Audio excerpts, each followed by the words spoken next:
Stephen Coyle here, who has done, together with Jerry, has done a major amount of work in bringing this conference together.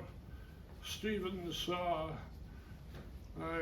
noted first generation Irish Scots historian, the author of this book here, High Noon on the High Street, the story of a daring ambush by the IRA in Glasgow in 1921, and recently presented to the Irish Labour History Society's conference in Dublin. And Stephen is also, for those of you who have got the new edition of Scottish Labour History, Stephen has a major article in here entitled From Red and Green Clydeside to Liberty Hall. I commend all these to you. Stephen Coyle. Thank you.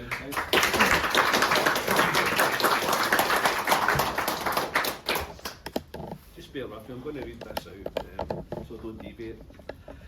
When I was 15, I got very involved in Irish republicanism in Glasgow. There was a long tradition of that, and at that time I just had a purely nationalist perspective on things, but it was through reading a pamphlet, Ireland's Tragedy, Scotland's Disgrace, written by John Maclean, that I was able to not only understand Maclean and his work and his contribution, but also it was my first introduction to Marxism, you know, and the red and the green to me just kind of totally overlapped in my life and my political involvement. That's been very much the case. So we'll just start. He fought for the Irish people. He was Ireland's greatest friend. Against the might of empire, he backed them to the end. This verse from Ian Davidson's fine ballad, Remember John Maclean, encapsulates Maclean's involvement with Ireland with admirable clarity. In 1906, John Maclean first met the prominent Irish trade unionist Jim Larkin, and the two men became friends and mutual supporters. The following summer, Maclean was invited by him to go to Belfast at the culmination of 3 months of the dock strike, where he spoke to the workers. The unrest in Belfast that summer was one of Irish trade unionism's first great battles with the forces of capital and labour in direct and open conflict. The strike saw unprecedented solidarity between the city's Protestant and Catholic communities, and in July more than 100,000 workers marched down the Shankill Road. Maclean had never seen a mass strike and stated, perhaps optimistically, that the workers had gone mad in trade unionism and are rushing up to all the prominent men in the strike wanting to join a union, any union. They are rolling up in tens of thousands to the Customs House steps on the Sundays to listen to the revolutionary gospel of socialism. However, with martial law enforced, warships in Belfast Lough and the trade unions crippled by strike payments, the strike ended in defeat, with no concessions won. But for Larkin and Maclean, it was a taste of the potential power of organised labour. Just briefly touching on the famous Dublin lockout of 1913. From September to 1913 to January 1914, the Glasgow Labour movement devoted its energy to organising the largest collection for the lockout outside of Dublin. Maclean's daughter Nan was in no doubt that Maclean was involved in the sending of cooperative foodstuffs to Dublin. This time was a time of his greatest influence in the cooperative movement. The strike was strongly supported by James McDougall, who, regarded as Maclean's first lieutenant, wrote, "Remember, you Irishmen in Scotland who will read this leaflet, that the strike was against a nationalist employer, a man who publishes a nationalist paper. Learn the lesson, because it dominates beyond the shadow of all doubt that mere home rule will do nothing to alter the conditions of the Irish working class, that a parliament full of nationalists in Dublin would batter down the Irish labouring man." Easter Rising. It's not widely known, and I should just mention that the folk singer Eddie Reader, her great uncle was Seamus Reader, and Seamus Reader was very actively involved in the Irish Republican movement and also Scottish nationalism in the early years of the 1900s. And I've been kind of privileged to get access to Seamus's manuscript, which contains a lot of information that isn't out there in the public domain, so I'm going to mention some of that. John Maclean played a significant role in the Scottish preparations for the Easter Rising. Seamus Reader, who was a member of both the Scottish Divisional Board of the Irish Republican Brotherhood, IRB, and the Scottish nationalist body Fianna na Alapa, which was a kind of Boy Scout movement, records that in July 1915 he brought a large quantity of ammunition over from Glasgow to Dublin for the Irish Citizen Army. For those that you don't know, the ICA was formed as a workers' defence corps during the Dublin lockout by James Larkin, Jack White and Edinburgh-born James Connolly on November the 23rd, 1913. And its role was to defend striking members of the Irish Transport and General Workers Union in clashes with Scabs and the Dublin Metropolitan Police. Captain de Coeur told Reader that the ICA officers were thankful for the help they received from Scotland.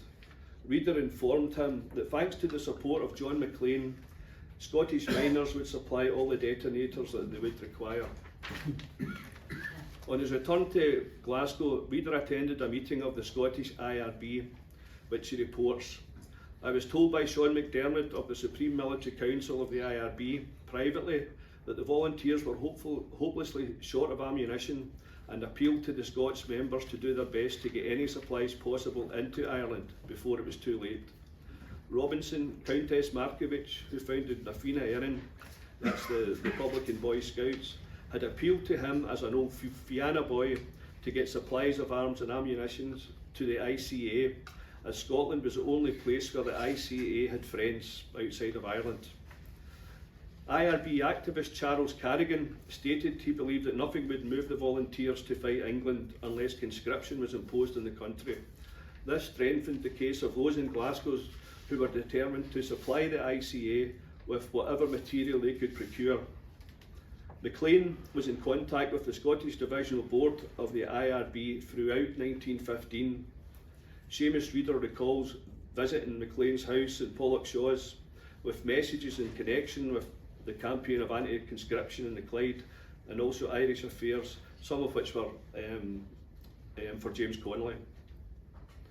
In the months preceding the rising, Glasgow's IRB circles and Fianna Boy Scouts constantly raided for explosives in Lanarkshire, the anarchists initially being blamed.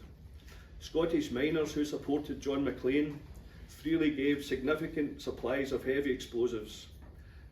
These were smuggled into Ireland by members of the Fianna and Cumann Amon, which was an Irish Republican women's organisation. It was the women's equivalent to the Irish Volunteers. And much of that material ended up with the Irish Citizen Army.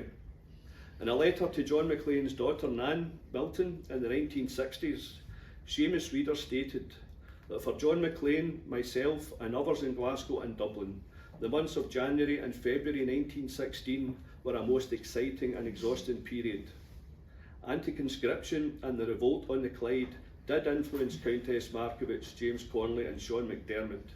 They were determined that at least the Liffey would assert itself.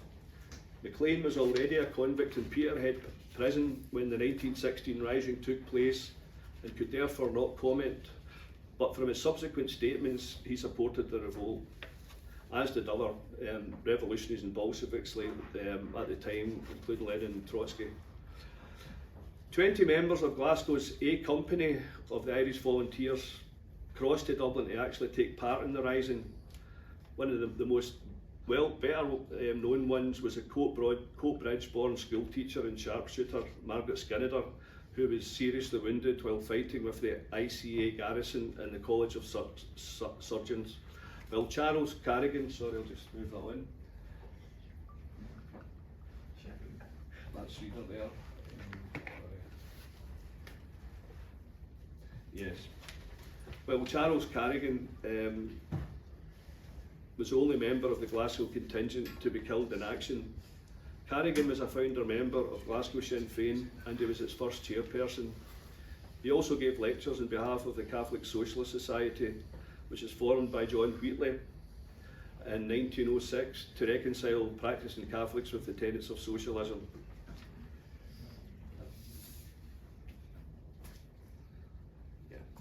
Sean McDermott told Seamus Reader that the rising could not have happened without the heavy explosives procured from the Lanarkshire coalfields. This lends weight to the assertion by Reader in a letter in the 1960s. If one thinks deeply on this issue, one will get a picture of the important part played by Scots at the period 1916. Maclean was sentenced to 5 years penal servitude for sedition in May 1918 and was sent to Peterhead Prison. There he met two Irish Republicans, Joe Robinson and Barney Friel, who had been sentenced for gun running. Their chance meeting no doubt helped to strengthen Maclean's ties with the Irish revolutionaries in Scotland. They agreed that whoever was freed first should fight for the release of the others. Maclean was first to be released and gave his word to carry out his fraternal pledge, and his pledge was enthusiastically applauded and endorsed by the gatherings that had turned out to welcome him home. Their chance meeting no doubt helped, don't know what's happened there, probably helped to strengthen ties anyway between the Irish and Scots revolutionaries. After Sinn Féin's landslide victory in the UK general election of December 1918, while standing on an abstentionist platform, it convened the Irish Parliament, Dáil in Dublin on the 21st of January 1919, and on the same day the opening shots of the Irish War of Independence were fired by the IRA in Tipperary. Soon after his release from Peterhead, John Maclean met with leading members of A Company in their hall in Rich Street, Calton, Glasgow. In January 1919, the meeting took place at the suggestion of Constance Markievicz, who became Minister for Labour in the new revolutionary government. Maclean was the means of getting new sources of munitions, supplies from Scottish miners to A Company, and later to the purchasing group under the ICA General Headquarters. A Company preferred the ICA constitution to that of the Irish Volunteers. According to Reader, we welcomed John Maclean, to whom it had already been explained that we would only be interested in matters of a military nature and not to be giving us a lecture on economics or political science. He got to the point by telling us that there was unrest in Scotland, and in no doubt should we bring the Irish War into Scotland, as it would lead to sectarian hatreds. He said that there should be cooperation or federation with the Scots, Irish and other revolutionary groups in Scotland, England and Wales. He was told that a GHQ representative from Ireland would be in Scotland to organise a purchase of arms and munitions and the transport of same to Ireland. As it had taken years to build our movement, we were anxious that the job in hand should be a success and that he could be of invaluable assistance to the Irish cause. Also, from observations and consultations, we did not see any hope of an armed revolt in the Clyde.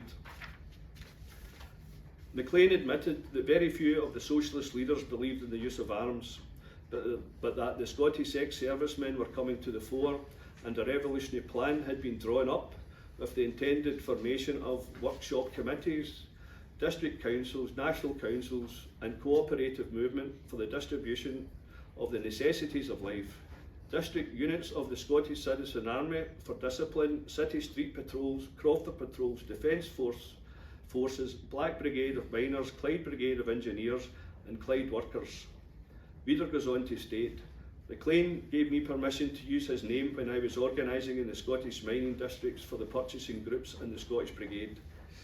His idea of a federation of Scottish and Irish defence forces were reported to the officials of the IRB in Scotland, and it was met with a mixed response.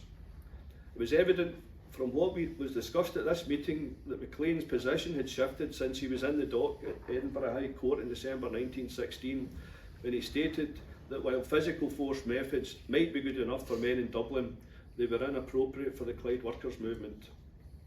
John Maclean visited Dublin for the first time for the James Connolly celebrations organised by the Socialist Party of Ireland on the 5th of June 1919.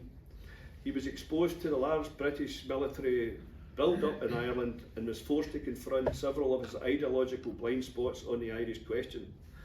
In his impressions of Dublin, Maclean recounted a speech he gave there in which, to use the historian Gavin Foster's phrase, he indelicately asserted the inadequacy of a Sinn Féin republic for the emancipation of Irish labour because Ireland's freedom, quotes, depended on the revolting success of British labour, close quotes. Given the militant mood in Ireland, Maclean's suggestion that Irish workers ought not to antagonise the soldiers of occupation in Ireland but should try to win them over to the Irish point of view was sure to raise Irish hackles. Indeed, over the next few days he encountered keen criticism and opposition, ranging from good-natured correction of his references to Britain as a mainland to hostile questioning about the presence of Scots troops in Ireland. Maclean welcomed the frank interchange of viewpoints and reflected deeply on his visit. He wrote, "Hot stuff like this was poured into me, and through these manifestations of the Irish mind at home, I began to realise the spirit that 900 years of oppression had failed to subdue.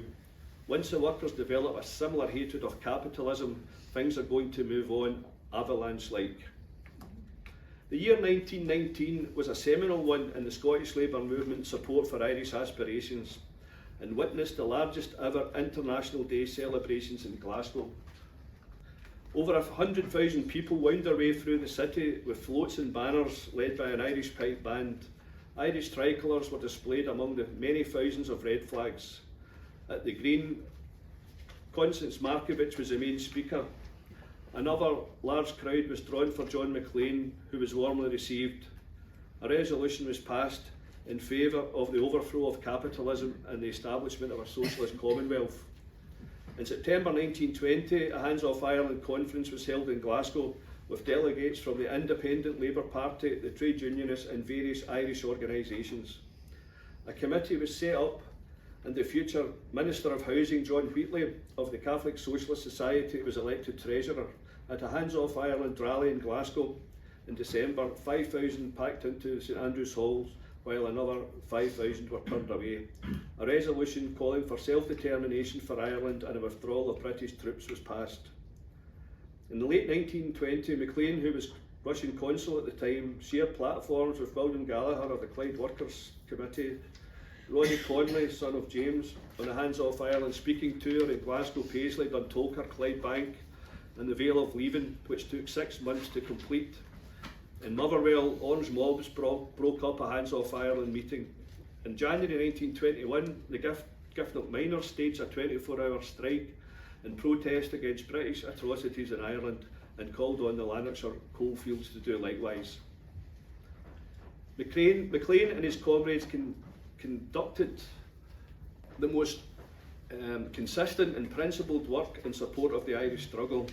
In May 1920 onwards, the Vanguard carried major articles such as the Irish Fight for Freedom, exposing Britain's war against the Irish people and making the case for why workers should support the Irish struggle. 20,000 copies of a pamphlet written by Maclean titled "The Irish Tragedy, Scotland's Disgrace" was sold throughout the working class districts of Scotland. It detailed Britain's brutal war of attrition and acts of aggression against the Irish people, referring to it as itemised bloody brutality.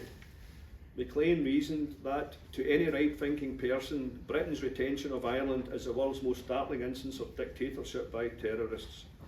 He pointed out that the recent war was supposed to have been fought to defend the rights of small nations, yet Ireland at the 1918 elections had voted with a vast majority for an independent republic. He said, "Obviously the vote shows that by 4-1 the people in Ireland wished to look after their own affairs. However, their democratic rights had been brushed aside and instead they had to comprehend with a military occupation. Thanks to financial collections taken at Hands Off Ireland meetings, Maclean's group, the Tramp Trust Unlimited, was able to publish 100,000 copies of a leaflet titled "Proposed Irish Massacre," which appealed to Scots not to let themselves be used to murder the Irish race, but to save Ireland, if possible, by a general strike for the withdrawal of British troops. Through Maclean's contacts in the socialist press, numerous Irish government publications were printed in Glasgow, as it was illegal to do so in Ireland. The links between Irish revolutionaries and Scottish socialists did not go unobserved by the British authorities. They recognised the strength of the workers' movement in Clydeside and considered Glasgow to be, quotes, the most dangerous centre of Sinn Féin activity in Britain, close quotes. During her visit, Markievicz met Maclean and promised that she would contemplate on the suggestions for a federation of Irish and Scottish Defence Forces. Seamus Reader recalls that I told her then Adjutant General Michael Collins was aware that A Company and B Company Glasgow had been sending small quantities of munitions to her and the ICA, that I would likely seize as Joe Vyse was sent by Michael Collins to Scotland to organise the procuring and transporting of munitions on a unified basis under the direction of General Headquarters. In April 1920, a statement made by John Maclean was given to a joint meeting of the IRB Military Board in Scotland, which Seamus Reader was to convene to General Headquarters in Dublin. Maclean stated his intention to organise a Scottish Workers' Republican Party, which came into being 3 years later in 1923. As with Connolly, he came to believe that the goals of socialism and national independence were inextricably linked and could be synthesised into a revolutionary strategy. He also announced that a section of the Scottish Citizen Army had been formed. He had hoped to make a start with at least a battalion strength from the Scottish Brigade of the IRA, members born in Scotland, or failing that, a battalion of Irishmen working on the Clyde, which would be the start of a federal defence force. However, these expectations were unfulfilled, as the Scottish Brigade's primary focus remained the equipping of their comrades in Ireland with the means to fight the Crown forces. According to Reader, had the Scottish Citizen Army emerged as a credible force at that time, it would be the cause of losing some, if not all, our munitions supply from the Clyde area. Maclean told the Scottish IRB that the British government would prefer to give the Irish any terms they wanted than to face an armed revolt of the Scottish workers, which is what would happen if the Irish war wasn't resolved soon. This is why he considered the forming of the Communist Party of Great Britain at the time as an act of treachery. He made it clear that he would continue to give the Irish cause all the support he could while working for the good of the people of Ireland. The organised efforts of Joe Vyse to expand the IRA in Scotland resulted in the formation of a second brigade in the East Coast, so that by the time of the truce in July 1921, a Scottish division was established with a total membership of approximately 2,500 members. The importance of the work of the Scottish Brigade was acknowledged by Vyse, who stated that Scotland was responsible for 2/3 of the war material received and used in Ireland. The Sinn Féin organisation in Scotland could boast a membership of 30,000 and there were about 95 branches through the Irish centres of Scotland.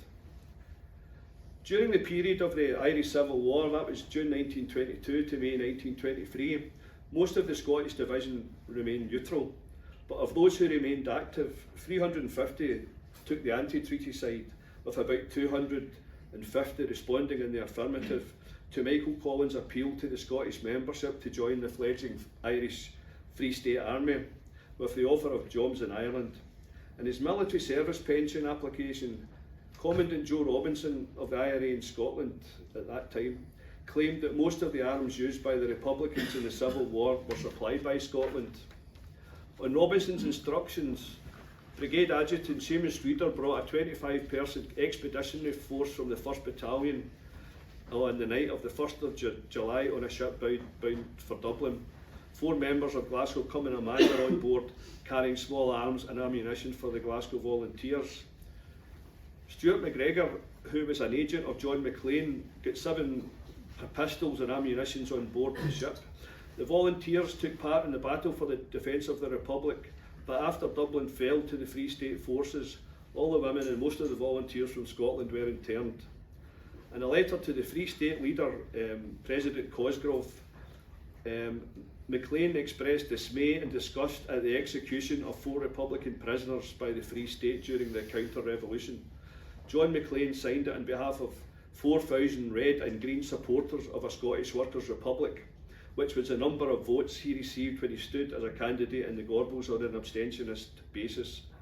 Constance Markovich and Jim Larkin spoke for him at municipal election meetings. At the end of the Civil War, the IRA was reorganised in Scotland. In a separate development in 1923, a large meeting of ex-members of the IRA and IRB who chose to stay in Scotland was held. Veterans from Glasgow, Coatbridge, Motherwell, Paisley, Port Glasgow, Greenock, Denny and Falkirk declared their support for the principles of the Scottish Defence Force, which is SDF, and Federation of Revolutionary Groups in England, Ireland and Wales. Gunnoff Parkhead and John Graham of Paisley Road West directed the attestations and the registrations on behalf of the Scottish nation. The fledgling Scottish Citizen Army and Fianna na Alapa continued to exist as units of the SDF, and Seamus Reader acted as a liaison officer between the SAF and the Scottish Brigade of the IRA. Just going to mention briefly the support for the Irish community for Maclean. November 30th, 1923, the stunned working class population of Glasgow learned that John Maclean was dead. Among the ranks of the 10,000 mourners who attended his funeral were representatives of the Irish Transport and General Workers Union, the Irish Citizen Army and the Irish Republican Movement. In a letter to his widow, Agnes, Mary Murray, who was the secretary of Glasgow Sinn Féin, stated, "All who knew the late Mr John Maclean are bound to acknowledge his honesty and straightforwardness. His name will never be forgotten by the people of Glasgow, but especially by the Irish Republicans of Glasgow. His name will ever be remembered as one who always stood for fair play and justice for all." Harry McShane recalls in his book No Mean Fighter that even before 1919, a great number of Irish people in the Gorbals supported Maclean. At meetings during the December 1918 general election, when Maclean was the official candidate for Gorbals, although in prison at the time, the audience would stand up and sing God Save Ireland at the end of meetings. Charles Doran, a Dubliner who had come to Glasgow a few years previously, related the following story to Nan. "The Irish in the Clyde really idolised John Maclean, as the following incident will show. I was then in the Anti-Parliamentary Communist Federation. I took the chair one night at Govett Cross, at which our speaker in his usual fashion vigorously condemned all our politicians and called them fakers. The speech called forth a lot of heated opposition. Our speakers called the local Member of Parliament, Neil Maclean, no relation of John's, a faker, and some of the audience demanded, "Is De Valera a faker?" Our speaker without hesitation replied, "Yes." Slight commotion. Another question from the audience, "Would you dare to say that John Maclean's a faker?" Our speaker was nearly lynched when he foolishly, in his spirit of bravado, defiantly replied, "Yes." Then the ball burst. A huge woman with strong Irish brogue, possibly Mother Flanagan, who was well known down there, shoved me aside so violently that I nearly fell and shouted as she made for the platform, "Let me get at the bastard that calls John Maclean a faker." Were it not for Paddy Haveney and his band of Irish Republicans, our speaker might have been thrown in the Clyde that night. There was less deep anger at the slandering of Neil Maclean and even De Valera than there was in defence of John Maclean. Our speaker incidentally didn't regard John as a faker, but he felt he had to show courage in asserting a lie. So, just to sum up, this paper is aimed to demonstrate that John Maclean was steadfast in his support for Irish freedom. More than any other Scottish socialist, he worked tirelessly in word and deed to convince Scots of the tragedy that was unfolding in Ireland. I have shown how he had been closely connected with the Irish Labour movement for many years and was in friendly terms with its leaders, including Jim Larkin and Cathal O'Shannon. The Easter Rising helped to change Maclean's attitude to the whole question of the independence of small nations, and he began to realise, like Connolly, that national liberation was a prelude to socialism. Like Connolly, of course, he never failed to insist that it was only a prelude and was consistent with his belief in internationalist principles. Maclean was sufficiently influenced by the Irish struggle to argue for a Scottish Communist Party rather than become a member of the CPGB when it was formed.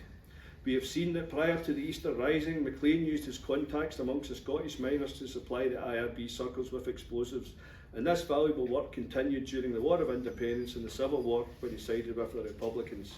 On the propaganda front, he travelled the length and breadth of Scotland, speaking at Hands Off Ireland rallies, and published and distributed tens of thousands of copies of the various pamphlets he produced. The last word will go to Seamus Reader, who in a letter from Dublin in 1968 states, "Credit is due to the men of the Clyde Valley, the Clyde Brigade, the Scotch Brigade and Fianna na Alapa, the latter being the answer to John Maclean's pamphlet, The Irish Tragedy. They all saved Scotland from disgrace." Thank you.